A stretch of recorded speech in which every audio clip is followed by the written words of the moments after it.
Hi friends, welcome back to my channel. ಇವತ್ತಿನ ವಿಡಿಯೋದಲ್ಲಿ ನಾನು ನೀರು ದೋಸೆನ ಕ್ರಿಸ್ಪಿಯಾಗಿ ಯಾವ ರೀತಿ ಮಾಡೋದು ಅಂತ ಇವತ್ತಿನ ವಿಡಿಯೋದಲ್ಲಿ ತಿಳಿಸ್ತಾ ಇದ್ದೀನಿ. ಹಾಗೆ ಯಾರೆಲ್ಲ ನನ್ನ ಚಾನಲ್ನ ಸಬ್ಸ್ಕ್ರೈಬ್ ಮಾಡದೆ ವಿಡಿಯೋಸ್ ನೋಡ್ತಿದ್ದೀರಾ, ಪ್ಲೀಸ್ ಸಬ್ಸ್ಕ್ರೈಬ್ ಮಾಡಿಕೊಂಡು ಸಪೋರ್ಟ್ ಮಾಡಿ.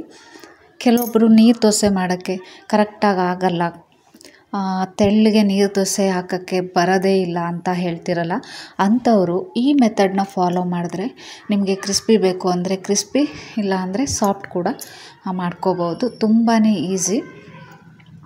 ಈ ಕಪ್ಪಲ್ಲಿ ನಾನು 3 ಕಪ್ ಆಗೋಷ್ಟು ಅಕ್ಕಿನ ಇವತ್ತು ನೈಟ್ ನೆನೆ ಹಾಕಿದ್ರೆ ನಾಳೆ ಬೆಳಿಗ್ಗೆಗೆ ದೋಸೆ ಮಾಡೋಕ್ಕೆ ಸರಿ ಹೋಗುತ್ತೆ.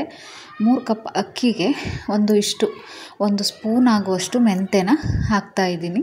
ಕೆಲವೊಬ್ಬರು ನೀರು ದೋಸೆನ ಖಾಲಿ ಅಕ್ಕಿಲೂ ಕೂಡ ಮಾಡ್ತಾರೆ. ಇನ್ನು ಫಸ್ಟ್ ಟೈಮ್ ಟ್ರೈ ಮಾಡ್ತಾ ಇದ್ದೀರಾ, ನೀರು ದೋಸೆ ನಾವು ಅಕ್ಕಿ ಅಷ್ಟೇ ಹಾಕಿದ್ರೆ ಚೆನ್ನಾಗಿ ಬರಲ್ಲ ಅನ್ನೋರು ಈ ರೀತಿ ನೀವು ಮೆಂತೆನ ಸೇರಿಸ್ಕೊಳ್ಳಿ, ತುಂಬಾ ಟೇಸ್ಟ್ ಆಗಿರುತ್ತೆ. ನಾನು ನೈಟೇನೆ ಈ ರೀತಿ ನೆನೆ ಹಾಕಿದ್ದೀನಿ. ರೇಷನ್ ಅಕ್ಕಿ ಆಗಿದ್ದರಿಂದ ಒಂದು 7-8 ಬಾರಿ ಆದರೂ ಕ್ಲೀನಾಗಿ ನೀಟಾಗಿ ತೊಳ್ಕೊಬೇಕಾಗುತ್ತೆ. ಅದಕ್ಕೆ ನಾನು ಬೆಳಿಗ್ಗೆ ನೈಟು ನೆನೆ ಹಾಕಿದ್ದು ಬೆಳಿಗ್ಗೆ 1 ಕಪ್ ಆಗುವಷ್ಟು ತೆಂಗಿನ ತುರಿನ ಹಾಕಿಬಿಟ್ಟು ರುಬ್ಕೋತಾ ಇದ್ದೀನಿ. 3 ಕಪ್ ಅಕ್ಕಿ, 1 ಕಪ್ ಆಗುವಷ್ಟು ತೆಂಗಿನ ತುರಿ, ಅದಕ್ಕೆ 1 ಸ್ಪೂನ್ ಆಗುವಷ್ಟು ಮೆಂತೆನ ಹಾಕಿದ್ದೀವಿ. ಇಷ್ಟನ್ನು ನಾವು ನುಣ್ಣಗೆ ರುಬ್ಕೋಬೇಕು. ತೆಂಗಿನ ತುರಿ ಹಾಕ್ತಿರಲ್ಲ, ಅರ್ಧ ಹಾಕಿಬಿಟ್ಟು ನೀಟಾಗಿ ರುಬ್ಕೊಳ್ಳಿ, ಯಾಕಂದರೆ ಅದು ಬೇಗ ಗ್ರೈಂಡ್ ಆಗಲ್ಲ. ಅದಕ್ಕೋಸ್ಕರ ನೀವು 2 ಸರಿ ಮಿಕ್ಸಿಗೆ ಹಾಕೋತೀರಾ ಅಂದರೆ 2 ಸರಿ ಅರ್ಧ ಹಾಕಿಬಿಟ್ಟು ಈ ರೀತಿ ನುಣ್ಣಗೆ ರುಬ್ಕೋಬೇಕು. ಇದು ತೆಂಗಿನಕಾಯಿದು ಸ್ವಲ್ಪ ಬ್ಲ್ಯಾಕ್ ಕಾಣಿಸ್ತಾ ಇದೆ ಅಷ್ಟೇ. ತುಂಬ ಚೆನ್ನಾಗಿ ದೋಸೆ ಬರುತ್ತೆ ಈ ಮೆಥಡಲ್ಲಿ ನೀವು ದೋಸೆ ಮಾಡಿದರೆ.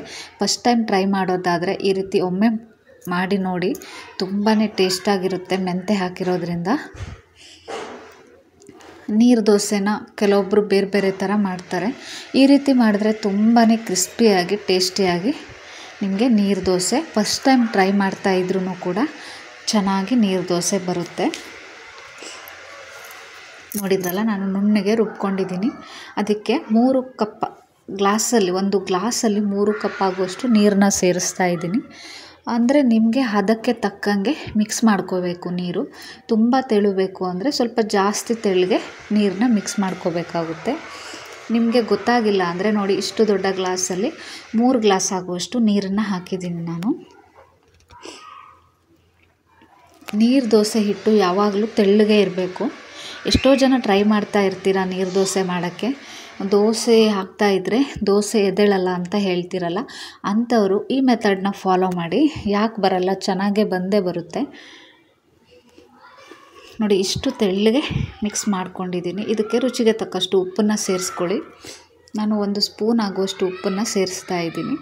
ನಿಮಗೆ ಗೊತ್ತಾಗುತ್ತಲ್ವ ಎಷ್ಟು ರುಚಿಗೆ ಸರಿ ಇರುತ್ತೆ, ಅಷ್ಟನ್ನು ಉಪ್ಪನ್ನು ಸೇರಿಸ್ಬಿಟ್ಟು ಮತ್ತೆ ಚೆನ್ನಾಗಿ ಮಿಕ್ಸ್ ಮಾಡಿ ಒಂದು ಅರ್ಧ ಗಂಟೆ ಅಷ್ಟೊತ್ತು ಹಾಗೆ ಮುಚ್ಚಿಟ್ಬಿಡಿ.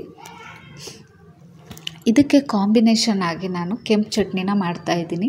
ನಮ್ಮ ಕಡೆ ನೀರು ದೋಸೆ ಮಾಡಿದರೆ ಈ ಚಟ್ನಿ ಅಂತೂ ಕಂಪಲ್ಸರಿ ಮಾಡೇ ಮಾಡ್ತಾರೆ. 1 ಕಪ್ ಆಗುವಷ್ಟು ನಾನು ತೆಂಗಿನ ತುರಿ ತೊಗೊಂಡಿದ್ದೀನಿ. ಅದಕ್ಕೆ 2 ಬ್ಯಾಡಗಿ ಮೆಣಸಿನ್ಕಾಯಿ ಹಾಕಿದ್ದೀನಿ. ಬೆಳ್ಳುಳ್ಳಿನ 4 ಸುಲಿದ್ಬಿಟ್ಟು ಸಿಪ್ಪೆ ತೆಗೆದೇ ಹಾಕಿದ್ದೀನಿ. ಹಾಗೆ 1 ಇಂಚ್ ಆಗುವಷ್ಟು ಶುಂಠಿನ ಹಾಕಿದ್ದೀನಿ. ಜೀರಿಗೆ ಸ್ವಲ್ಪ ಜಾಸ್ತಿನೇ ಹಾಕಿ, ಹಾಗೆ ಇದಕ್ಕೆ ಸ್ವಲ್ಪ ಹುಳಿಗೆ ಹುಣಸೆಹಣ್ಣು ಕೂಡ ಸೇರಿಸ್ಕೊಳ್ಳಿ.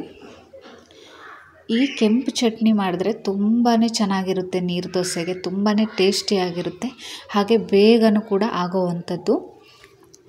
ಈ ಕೆಂಪು ಚಟ್ನಿಗೆ ಒಗ್ಗರಣೆ ಕೊಡಬೇಕಂತೇನಿಲ್ಲ. ಹಾಗೆ ಆದಷ್ಟು ನೀರು ದೋಸೆ ಮಾಡುವಾಗ ತವ ಚೆನ್ನಾಗಿರಬೇಕು. ನೀವು ಕಬ್ಬಿಣದ ತವ ಇದ್ರೂ ಕೂಡ ತುಂಬ ಚೆನ್ನಾಗಿ ಬರುತ್ತೆ ದೋಸೆ.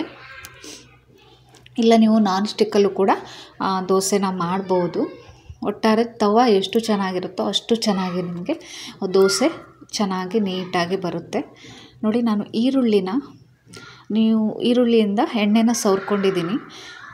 ಯಾರಾದರೂ ನೀವು ದೋಸೆ ಮಾಡುವಾಗ ದೋಸೆ ಬರ್ತಾ ಇಲ್ಲ, ಅಂಟ್ಕೊಳ್ತಾ ಇದೆ ಅನ್ನೋ ಟೈಮಲ್ಲಿ ನೀವು ಈರುಳ್ಳಿಯಿಂದ ಎಣ್ಣೆನ ಸವರೋದ್ರಿಂದ ಎಷ್ಟು ಚೆನ್ನಾಗಿ ದೋಸೆ ನೀಟಾಗಿ ಬರುತ್ತೆ ಅಂದರೆ ಅದು ಒಮ್ಮೆ ನೀವು ಟ್ರೈ ಮಾಡಿ ನೋಡಿ. ಎಷ್ಟು ತೆಳ್ಳಗೆ ದೋಸೆ ಹಾಕಿದ್ರೂ ಕೂಡ ಅಷ್ಟೇ ಚೆನ್ನಾಗಿ ಬರುತ್ತೆ. ನೀವು ತುಪ್ಪನೂ ಕೂಡ ಹಾಕ್ಬೋದು, ಎಣ್ಣೆನೂ ಕೂಡ ಹಾಕ್ಬೋದು. ಸ್ವಲ್ಪ ಹೊತ್ತು ಮುಚ್ಚಿಟ್ಬಿಟ್ಟು ಒಂದು 3ರಿಂದ 4 ನಿಮಿಷ ಬಿಟ್ಟು ದೋಸೆನ ತೆಗೆದ್ರೆ ಸಾಕು. ಕರ್ಕರಿಯಾಗಿ ತುಂಬಾ ಟೇಸ್ಟಿಯಾದ ನೀರು ದೋಸೆ ರೆಡಿ ಆಗಿಬಿಡುತ್ತೆ. ಇದು ನೀವು ಜಾಸ್ತಿ ಹೊತ್ತು ಹುರಿದ್ರೆ ಕ್ರಿಸ್ಪಿಯಾಗಿ ಬರುತ್ತೆ. ಕೆಲವೊಬ್ಬರಿಗೆ ಕ್ರಿಸ್ಪಿ ಬೇಕು, ಕೆಲವೊಬ್ಬರಿಗೆ ಸಾಫ್ಟ್ ಬೇಕು. ಆಲ್ಮೋಸ್ಟ್ ನೀರು ದೋಸೆನ ಸಾಫ್ಟಾಗಿ ಮಾಡ್ತಾರೆ. ಹಾಗೆ ಒಬ್ಬೊಬ್ಬರು ಟೇಸ್ಟ್ ಒಂದೊಂದು ಥರ ಅಲ್ವಾ. ಗರ್ಗರಿ ಬೇಕು ಅಂದರೆ ಸ್ವಲ್ಪ ಜಾಸ್ತಿ ಹೊತ್ತು ಹುರಿದ್ರೆ ಆಯಿತು. ಸಾಫ್ಟ್ ಬೇಕು ಅಂದರೆ ಬೇಗನೆ ನೀವು ದೋಸೆನ ತಿರುವು ಹಾಕ್ಕೋಬೋದು. ನೋಡಿ ಎಷ್ಟು ಚೆನ್ನಾಗಿ ಕ್ರಿಸ್ಪಿಯಾಗಿ ದೋಸೆ ಬಂತು ಅಂತ. ತುಂಬಾ ಈಸಿ ರೆಸಿಪಿ ಇದು. ಬಟ್ ಇದಕ್ಕೆ ಹದ ಕರೆಕ್ಟಾಗಿದ್ದರೆ ಚೆನ್ನಾಗಿ ಬಂದೇ ಬರುತ್ತೆ ದೋಸೆ. ಈ ರೀತಿ ಈರುಳ್ಳಿನ ಸವರೋದ್ರಿಂದ ನೀವು ದೋಸೆ ಬರೋದಿಲ್ಲ, ದೋಸೆ ಅಂಟ್ಕೋತಾ ಇದೆ ಅನ್ನೋ ಟೈಮಲ್ಲಿ ಈರುಳ್ಳಿನ ಒಮ್ಮೆ ಯೂಸ್ ಮಾಡಿ ನೋಡಿ, ನಿಮಗೇ ಆಶ್ಚರ್ಯ ಆಗುತ್ತೆ. ಅಷ್ಟು ಚೆನ್ನಾಗಿ ದೋಸೆ ಹೆಂಚಿಂದ ಬಿಟ್ಕೊಂಡ್ಬಿಡುತ್ತೆ. ನಾವು ನೀರು ದೋಸೆ ಹಾಕುವಾಗ ಹಿಟ್ಟನ್ನು ತುಂಬ ತೆಳು ಮಾಡ್ಕೋಬೇಕು. ಹಾಗೆ ಹಿಟ್ಟನ್ನು ಈ ರೀತಿ ಹೆಂಚಿಗೆ ಹಾಕುವಾಗ ಚೆನ್ನಾಗಿ ಮಿಕ್ಸ್ ಮಾಡಿಕೊಂಡು ಹಾಕ್ಕೋಬೇಕು. ಯಾಕಂದರೆ ನೀರು ದೋಸೆ ಹಿಟ್ಟು ಮಾಡಿರ್ತೀವಲ್ಲ, ಒಂದು ಅರ್ಧ ಗಂಟೆ ಹಾಗೆ ಬಿಟ್ಟಿಟ್ಟರೆ ತಳಕ್ಕೆ ಎಲ್ಲ ಗಟ್ಟಿಯಾಗಿ ಹಿಟ್ಟು ಕೂತ್ಕೊಂಡ್ಬಿಡುತ್ತೆ. ಮೇಲೆ ನೀರಷ್ಟೇ ಕಾಣ್ತಾ ಇರುತ್ತೆ. ಪ್ರತಿಯೊಂದು ದೋಸೆ ಹಾಕುವಾಗಲೂ ನಾವು ತಿರುಗಿಸಿ ದೋಸೆ ಹಿಟ್ಟನ್ನು ಮಿಕ್ಸ್ ಮಾಡಿಕೊಂಡು ಹಾಕ್ಕೋಬೇಕಾಗುತ್ತೆ. ನಾನು 2 ದೋಸೆನ ನಿಮಗೆ ಯಾವ ರೀತಿ ಮಾಡಬೇಕು ಅಂತ ನಾನು ಇವಾಗಲೇ ತೋರಿಸಿದ್ದೀನಿ ನೋಡಿ. ಇದು ಸೆಕೆಂಡ್ ಒನ್ನು. ಫಸ್ಟ್ ನಾನು ಜಾಸ್ತಿ ಕ್ರಿಸ್ಪಿ ಮಾಡಿದ್ನಲ್ವ, ಇವಾಗ ಸ್ವಲ್ಪ ಸಾಫ್ಟ್ ಕೂಡ ಮಾಡ್ಬೋದು ಅಂತ ಅನ್ನೋಕ್ಕೋಸ್ಕರ ಈ ದೋಸೆನ ಮಾಡ್ತಾ ಇರೋದು ಅಷ್ಟೇ. ಹಾಗೆ ಈ ಸಿಂಪಲ್ ರೆಸಿಪಿ ತುಂಬ ಕಷ್ಟ ನೀರು ದೋಸೆ ಮಾಡೋದು ಅನ್ನೋರಿಗೆ ಇದು ಹೆಲ್ಪ್ಫುಲ್ ಆಗುತ್ತೆ ಅಂತ ಅಂದ್ಕೊಂಡಿದ್ದೀನಿ. ಹಾಗೆ ನೀವು ಎಷ್ಟು ತೆಳ್ಳಗೆ ಹಿಟ್ಟು ಮಾಡ್ಕೋತೀರೋ ಅಷ್ಟು ತೆಳ್ಳಗೆ ದೋಸೆನೂ ಕೂಡ ಚೆನ್ನಾಗಿ ಬರುತ್ತೆ. ಈ ರೀತಿ ಒಮ್ಮೆ ಆದರೂ ನೀವು ಮನೇಲಿ ಟ್ರೈ ಮಾಡಿ ನೋಡಿ.